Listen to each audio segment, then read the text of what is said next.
இந்த வருடம் சிங்கப்பூரில் நடந்த புத்தக கண்காட்சியில் நான் ஒரு சில நூல்களை அள்ளி எடுத்தேன். அதில் ஒரு புத்தகம் சிவப்பு நிறமாக இருந்தனால நான் ஆர்வமாக எடுத்தேன்.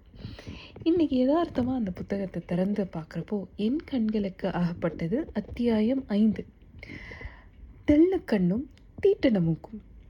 அதனுடைய முதல் வரிகளை நான் கொஞ்சம் படித்து காமிக்கிறேன், நீங்களும் கேளுங்களேன். விட்டெறிந்த குறி தப்பவில்லை, ஆத்தாடி கொலகாரி கொன்னுட்டாளே.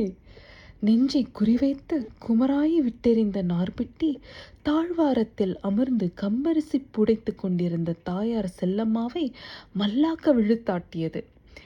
இதை கேட்டோன்னே ஒரே ரணகலமாக இருக்கு இல்லையா? இந்த நூலை நான் இப்போது படிக்க போகிறேன். ஏன்னா இந்த வரிகளை பார்த்தோன்னே ரொம்ப ஆர்வமாக இருக்குது. இந்த நூலின் பெயர் அரியநாச்சி, எழுதியவர் வேல ராமமூர்த்தி அவர்கள்.